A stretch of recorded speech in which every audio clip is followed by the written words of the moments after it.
We'd like to welcome our guest, Nicole Pacent. She's an actor, writer, and a longtime LGBTQ activist, currently appearing on Criminal Minds Evolution. Nicole has spent nearly 2 decades shaping queer media, on screen, behind the mic as a co-host of Coming Out Pod, and as a consultant on the L Word Generation Q. A Tisch alum and future seminary student, Nicole is proof that queer storytelling can be both holy and a little unhinged. Let's get into it. Well, thank you so much for having me. Thank you for being here. Welcome to the pod. Okay, so I am going to start by telling how we got connected.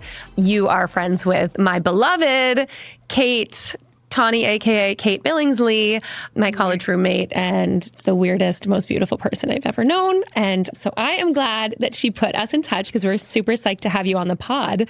So I want to ask, you grew up in Greenwich, Connecticut. That's how you two know each other, right?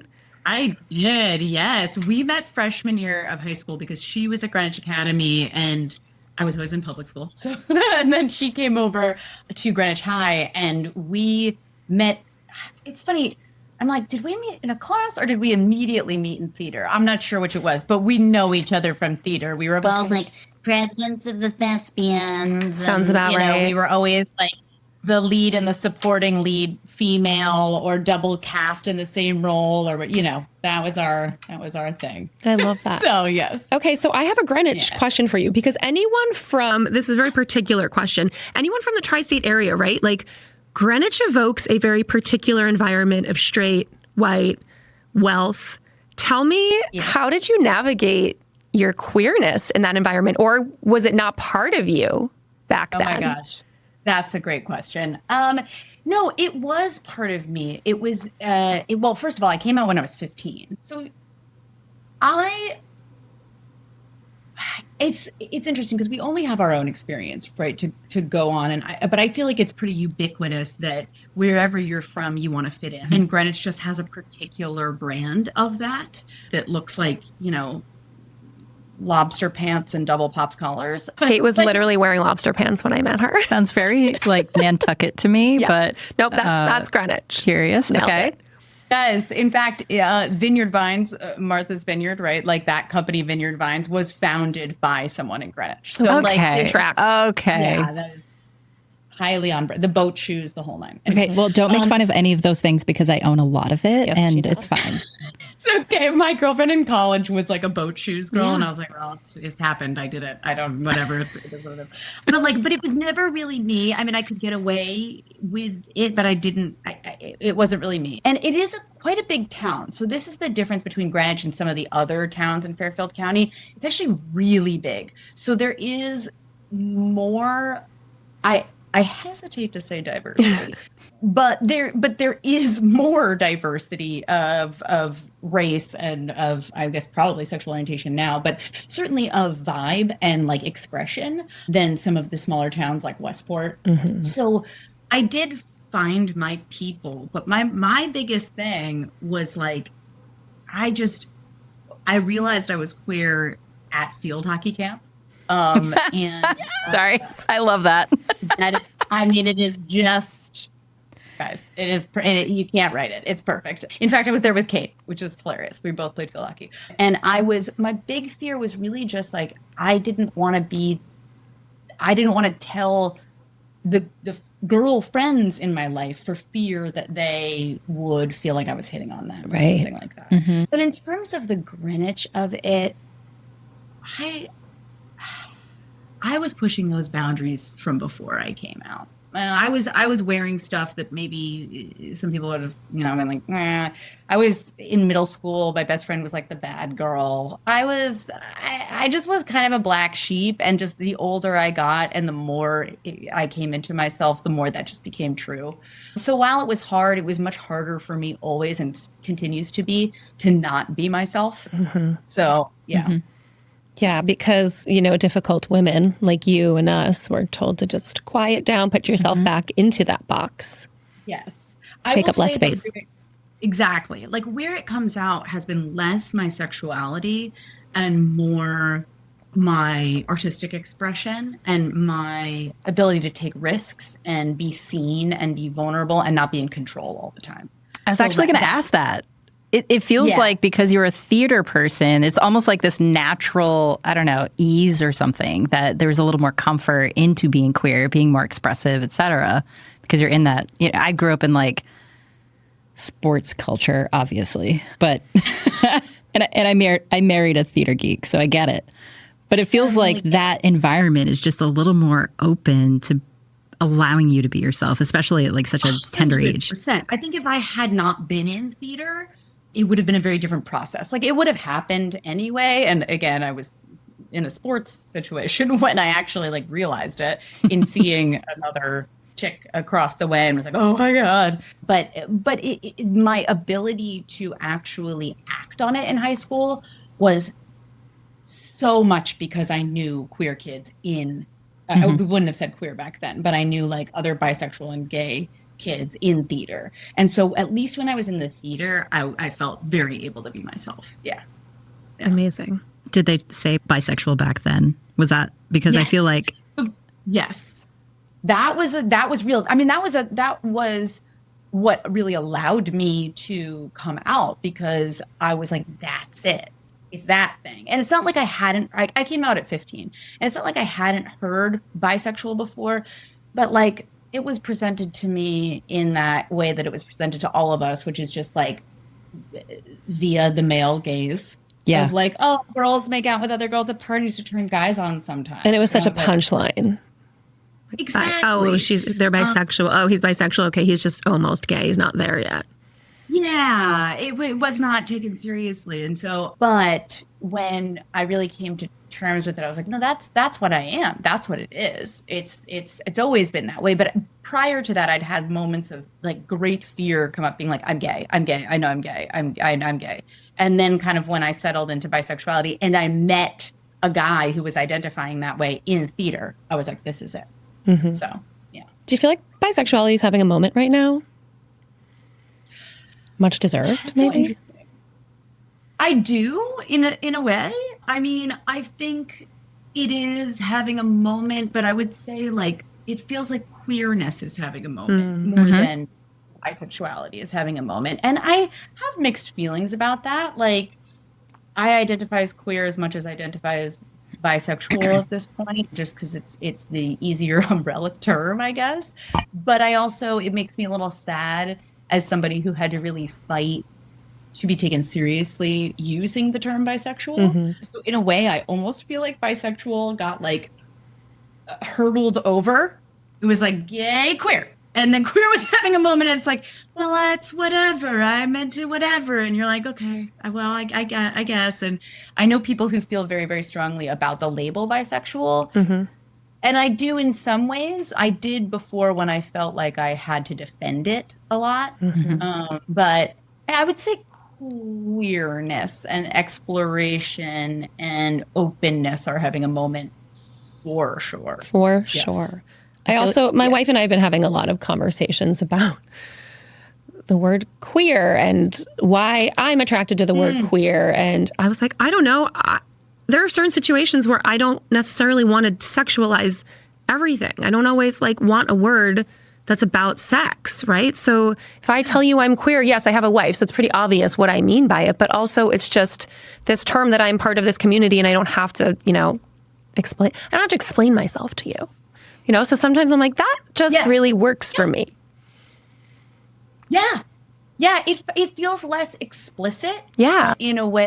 Yeah. Because think about it. Like, bisexual is the, now, I don't know, maybe I'm about to get corrected, but I guess other than pansexual, right? But there are plenty of people who still don't, in the greater world, who do not know what that is. There's people who don't even know what queer means, and they don't get it. So.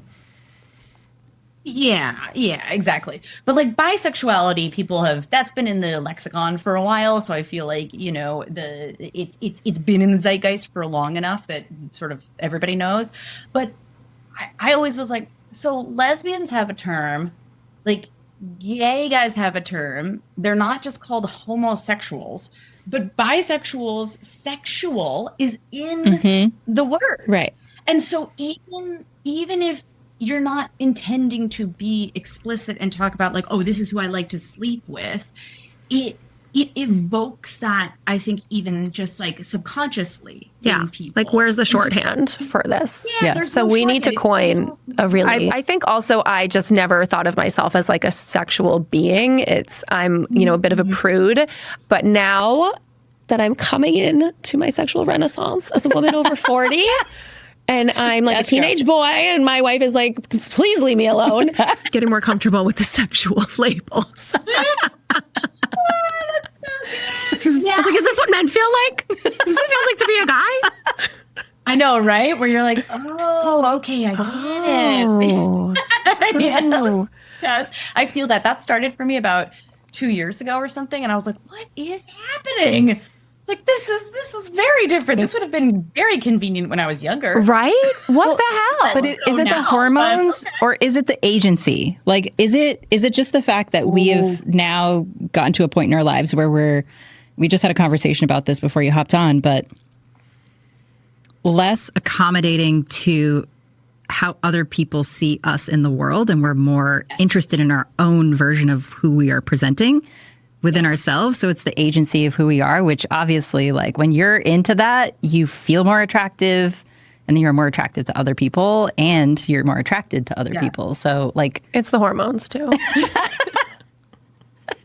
They're raging. It's both. Yes. I think it is. I think it is both. And I think for me, I can say that it also has to do with, I am much more comfortable saying no now than I was. Doesn't it feel good? Because, like, I was not a prude. I was always like quite sexually active, but like picky to an extent. It wasn't like I didn't like love having a lot of sex, but I was very interested in different people, just kind of like what people were bringing to the table. And the difference is that when I was younger, I think lack of confidence, but then majorly culturally, I felt like I owed people something. Like, if I kissed them, it felt like then it like had to go all the way. I've reflected on this a lot, specifically with men, because we all grew up being told that, like, beware of giving a guy blue balls, as though that don't want to hurt them like that. Oh my God, it's so true. They're gonna get hurt. Aww. And so you don't want to do that. And like, I think about that now, and it's like such a fucking crock of shit. I think that weasel that's way in there is like, oh, I don't want to be a tease. I don't want to lead somebody on. I don't want somebody to be upset with me. And so, like, tease is such a millennial buzzword. But did you have that same, well, when you were with women, did you have that same check on yourself to be like the tease, or does the tease only exist when you're with a guy? I had the same check on myself, but I think with women, things usually naturally went a little slower. So I didn't encounter it as much, I think is a good way of putting it. But even so, I absolutely did. Oh, man. And with women, I felt terrible because I was like, I don't want to hurt your feelings, So much emotion. Meanwhile, most women are like, no, really, I could make out for 2 hours and I'm good. It's fine. And I'm good. Yeah, that's great. Exactly.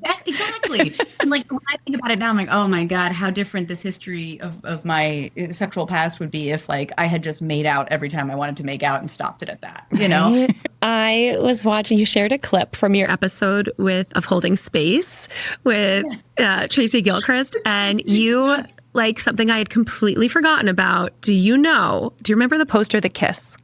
Oh, did I have it? Wait, did I have it? Of course, as someone who graduated in the year 2000 on my college dorm wall. Okay, Nicole, you had it.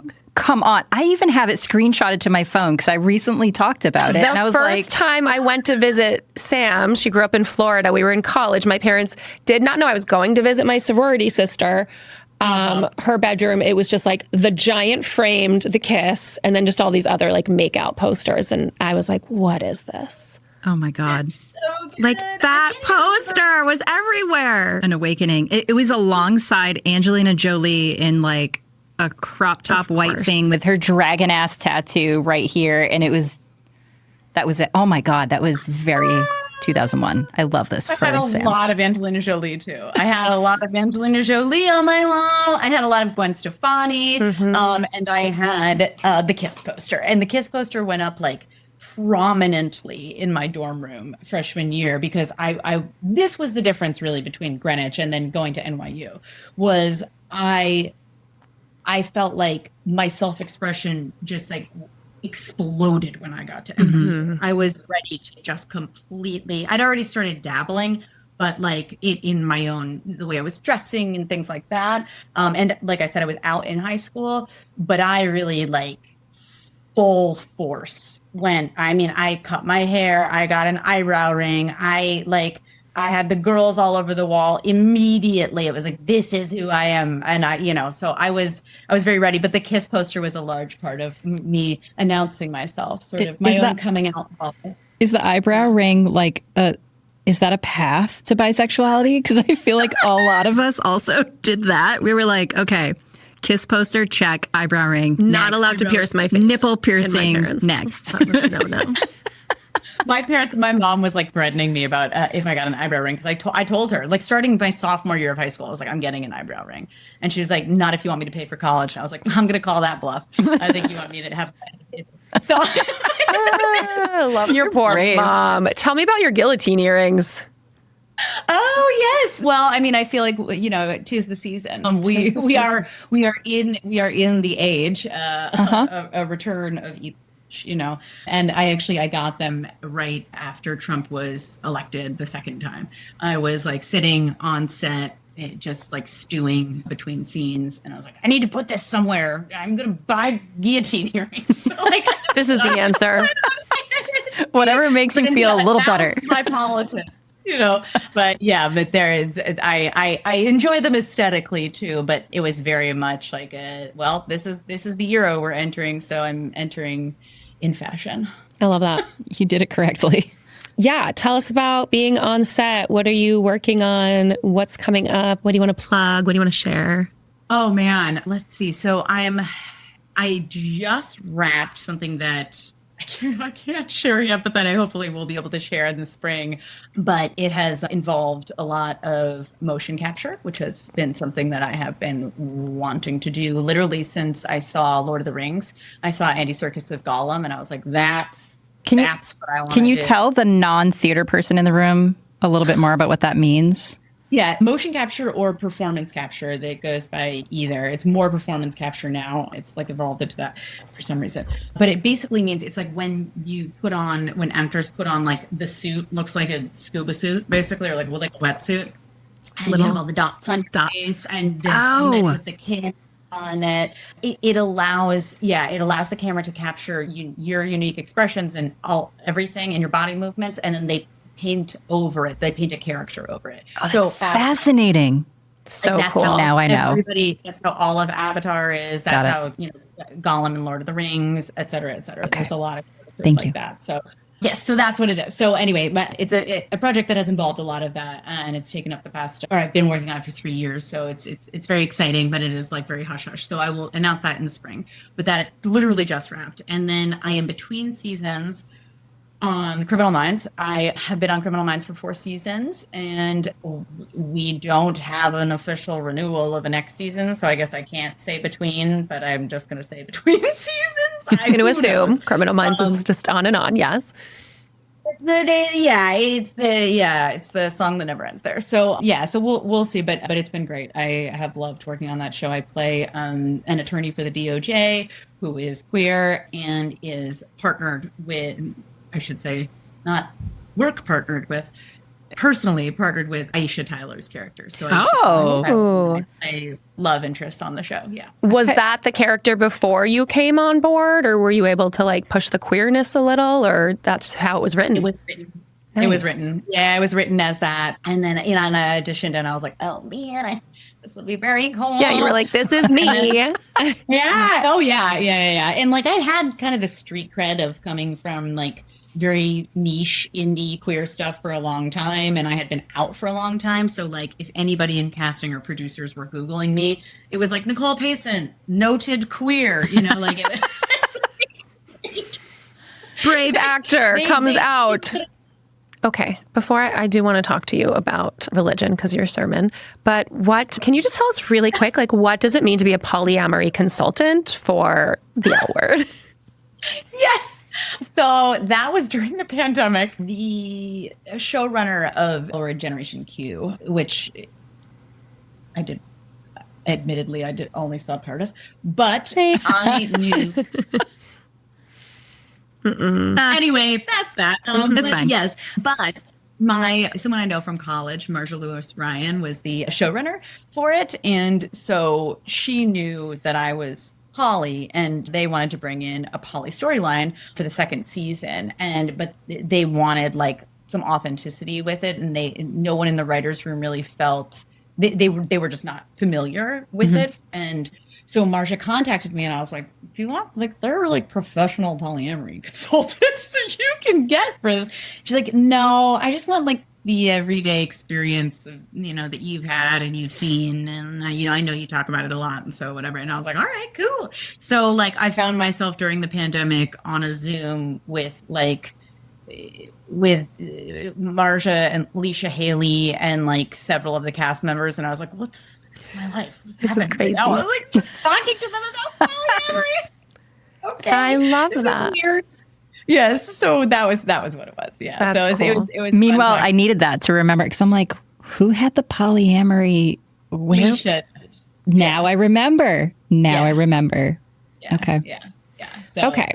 So I want you to tell us about your relationship with religion because this has come up on a few of our episodes. We feel like, I guess, organized religion can be so difficult for the queer community. It's something that maybe a lot of people grew up in it and then they felt alienated by. So talk to us about your experience and what has either brought you back or kept you there. Sure. So I was very fortunate in that I grew up in a really progressive sect of Christianity in the United Church of Christ, UCC. It is Congregationalist, so it's like very democratically run and whatever. I grew up with this idea of having the right to private judgment, which meant like, hey, we are a Christian congregation, but we're welcoming of everybody. And we're going to teach from the Bible, and that's the tradition that we're in. However, at the end of the day, it's up to you whether you believe this or you don't, or you bring in other beliefs and, each person to their own. And it was just such a healthy relationship to spirituality and religion that way. And my particular church, like it had much more to do with community and lots of outreach, community service kind of things and music. I am a singer, so that was a big part of it. And what was really cool is during high school, that was when like the gay marriage debate was real front and center. Mm-hmm. And a lot of churches were talking about it for better and for worse. And our pastors did several sermons in a row addressing I think it was like 8 Bible passages or something that mention homosexuality, and then kind of giving them context and debunking in a way. Oh, wow. Yeah, which was really amazing. And then at the end of all of that, they had 2 sessions after church. Anyone who wanted to could come and speak or ask questions or whatever, because we were being asked by the umbrella organization UCC to become what's called open and affirming. So literally put in our welcome statement, like we welcome people of all sexual orientations. And so I got up and spoke. My mom got up and spoke, which was really cool of her because she was still like very much coming around to all this. She didn't speak about me, but she spoke about my gay friends. So that was fine. I mean, my daughter has gay friends. My gay friend. Yes. Still great. Still great. And at the end of it, I think it was like 97% of the church membership voted to become open and affirming. Oh, I love that. And our church was the first church to marry a gay couple, I think, in the state of Connecticut. And it was our choir director and his husband. Oh, my God. Okay. So you had a very special experience with religion. Really, I feel like that is such a unique little like sliver of hope for some people who still want that attachment to religion and spirituality and like in an organized way. That's insane. I remember my dad, isn't religious at all, but for some reason, when it came to Christmas, like we had to go to midnight mass. I don't even know where this came from. This man does not belong in a church. Like he should have set on fire when he walked through. And I remember my senior year in high school, we go to mass, and that was the year it was all like unraveling, coming out for me. And the pastor was like, okay, so I want everybody to write down their biggest sin on this piece of paper. I'm going to take it, I'm going to read it, and I'm going to burn it. And like, you're going to be, it was like one of those kind of things. I don't even know what this is. Your sins will be forgiven. Yeah. I'm a non-religious person. I don't even know where I am. I just figured, okay, but honestly, I kind of like the pastor's son, and that's really why I was there. And so, and so I'm sitting there with like my stepmother on one side, and I take this piece of paper and I write, I think I'm gay. And I fold it up in like this tiny, tiny little piece, and I put it in the little whatever, because I'm like, God forbid anybody see that. But that is such a unique experience for me, where it was like, that was my biggest sin in the world, was to think I might be gay. Yeah, and then meanwhile, was being hammered in everywhere. Yes. It's so insane. It's like, the more I have learned about religion in general, because it's like a real interest of mine, but the more I've learned about it in general, and specifically about Christianity and just the massive breadth of interpretation of Christianity and practice of Christianity, is I realized late, actually, that like the way that I grew up in our sect, we had we had no emphasis on hell. We don't. First of all, our sect of Christianity doesn't believe in hell. Doesn't even believe in it. Okay, I'm kind of obsessed with your church. Love that. It really like just doesn't. Feels very Unitarian. Like Christianity that's not fear based. Wow. Exactly, and very Unitarian, which is what I am now. So there's that. But yeah, exactly. There was no, we have to absolve ourselves, or, that we're coming from, be it original sin or be it whatever sin, and we're always making up for something, or we should always feel shame, or we should whatever. It really was much more about togetherness and the exploration of God and what is out there and why we're here and how we can be better to each other. So it was much, much more about that. But yeah, I find that like, it is so incredibly toxic and traumatizing to come from a church or a church community that has such a massive emphasis on hell, frankly, and all of the connotations associated with that for queer people and for kind of everyone, honestly, in their own ways. But so I never went away from religion. I mean, I certainly went to church a lot less, like after college, in my 20s and whatever, but I would bop in and out. And then more recently, after I had my son, I was like, I'm joining church. And also because I've been like contemplating now for a decade getting my Master of Divinity. And I was like, I can't like do that and not be a member of a church right now. That feels weird. So then I joined a Unitarian church, because that was always like a hop, skip, and a jump from the church I grew up in. And since like, my feeling has much been that like always that Jesus was a prophet and not maybe the actual Son of God. So I was like, I think Unitarianism is the way to go for me. So, yeah. Should we do some queer quickies? I think it's time. Okay. So this is the part of the show where we ask you some rapid fire questions. Okay. Don't ponder on them too long. Just first thing that comes to your head. Okay. Are you ready? Yeah. Okay. First celebrity crush. Jessica Rabbit. That is the second time. Amazing. I feel like this probably happened for me, but it's so hard for me not to sing Get Out of Here, Give Me Some Money Too right now. I'm not going to do it. No. I am not trained for that. No, you definitely should. Nope. Okay. What's the first queer bar you ever went to? Oh my God. Meow Mix. In the East Village. I'm like, why does that sound so familiar? That was a long time ago. Not there anymore, but Meow Mix. Yeah. Okay. What's one stereotype about queer women that you secretly love?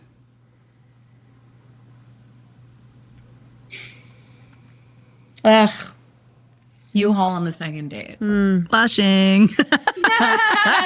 Yes. She says that her girlfriend is in the other room. Okay, what is your queer superpower? Oh my God, my queer superpower. I feel like you might have a lot of these. You are like an eclectic. You have all the things going on. So Queer superpower. Honestly, I think it's my bisexuality.